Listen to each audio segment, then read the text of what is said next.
Good morning, and Steve here. Steve, the tarot reader. Steve, the harbinger of good news. Sometimes it doesn't appear that it is good news, but it is good news because things are changing, and you're doing a great job, and we're all doing a great job, no matter how miserable we might feel. Okay, so um, those of you who actually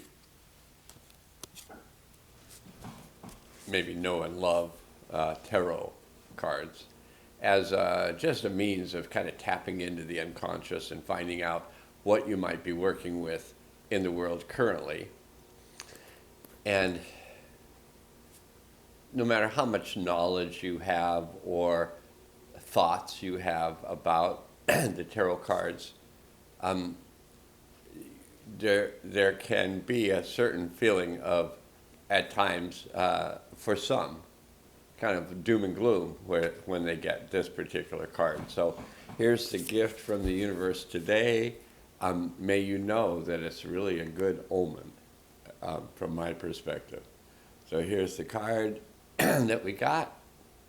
And this card is the 16 of trumps.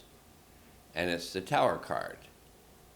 And so if you look at it, there's a bright shining eye above. It looks like there's a moon somewhere. It looks like some building is kind of collapsing. And yeah, so maybe today, if you have a particular interpretation of the Tower card, you might just put that aside and just hear something different. And if it's the same, you can go, oh, that's the same, only different. So, I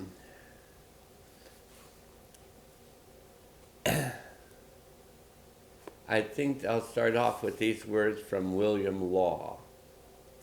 I feel within me a consuming fire of heavenly love, which has burned up in my soul everything that was contrary to itself, and transformed me inwardly into its own nature. The nature of heavenly love. And that may have meaning to you, and that may not. But it may, this idea of unconditional love. It's an interesting construct. And if you've worked with that before, and you feel like working with it again, then go ahead. It's a construct until it's an experience. And once anything is an experience, that's when you know it on an experiential level. Otherwise, you just understand the construct. You understand what the construct of marriage is, and you try to be in this marriage. But this marriage, maybe isn't feeling like divine love. Maybe this marriage is feeling like some contract that you're trying to get out of. Whatever it is, and I'm not in that contract I'm trying to get out of. I'm in the experience of being in relationship with another person and navigating the tides, navigating the winds of change, who's captaining the ship, who's steering the ship at this time. It varies, and it's best if both parties in this conceptual contract are willing to take turns at the helm. There's the construct. That may be at times the intuition of one, or the good thoughts of another, or the directions of one or the other, kind of says, well, it feels like this is the way I need to be going. And then you can align with that and go in that direction, or you can be actually moving in a similar direction, or you could be moving in a different direction. The thing is, if you feel honored in making the choices that are right for you, and if you feel like you can honor the choices that are right for another. And that may be the unconditional love. And if we're in a field of unconditional love, then we can make the choices that are right to make for ourselves at the time, and we ought to be making those choices no matter what, the choices that are right for us at the time, which life is guiding us into these experiences, which may be the tower. And so the tower is a symbol of the universal principle of healing, which involves renovation and restoration. So we think like, oh, I just want to automatically be healed. Oh, this could be great. Yeah, best of luck. And it might be. And hold that strong enough and it may be your experience. Because this card looks so violent, it has often been misinterpreted. The tower is a symbol of the change and awakening that's required to dismantle which is artificial, false to fact, or conditioned within our natures. The Oriental fire-eating dragon is the spiritual fire, or life force that requires that we dismantle and restructure old forms within our personality. The tower. So the tower is this personality that we have created to maybe do battle in the world. To dismantle and restructure old forms within our personality so that which is actual and true within our nature can be restored and expressed. Whatever is crystallized or not truly a part of our nature is burned or thrown out of our personality. Out the window of the tower.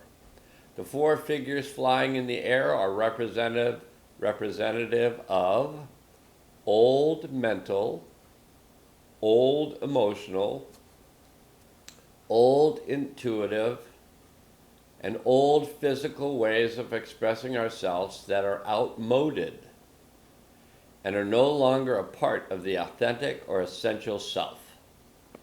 Here comes the old Eye of Horus again. The Eye of Horus, the opened and radiant eye at the top of the card,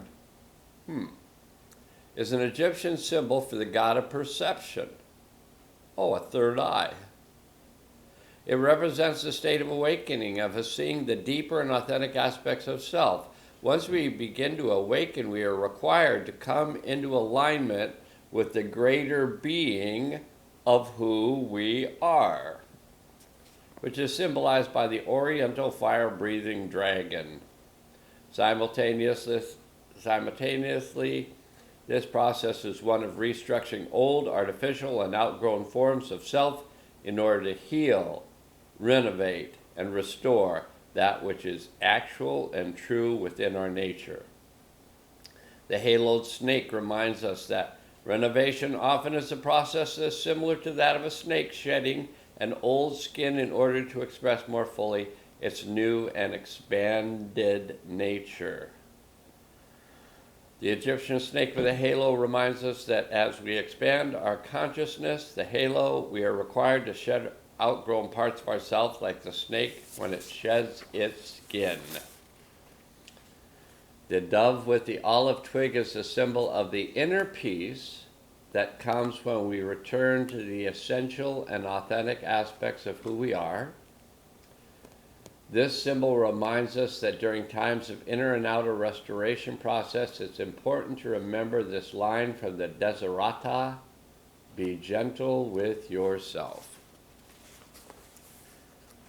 I think that's plenty to do, to consider, and to consider doing, to consider discovering that deeper aspect of ourself that's connected, the deeper self that is ourself, the deeper self, the higher self, it is ourself, the universal self, it is ourself.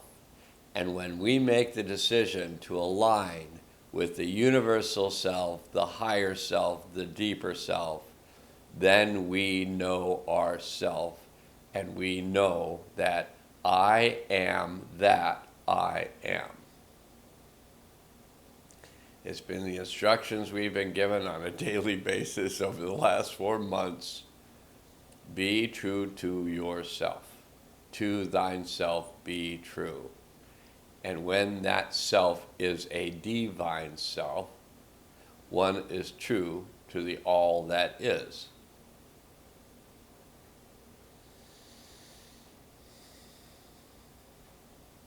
Sounds pretty easy. Let's just get on board that ship and do our best. Don't take it personally. Be impeccable with our words. And don't assume that we actually know what's going on. Just show up. The fourfold agreements for the Native Americans. Show up, be present, speak your truth, and there's one other one that I can't remember in that particular one, but they're all good.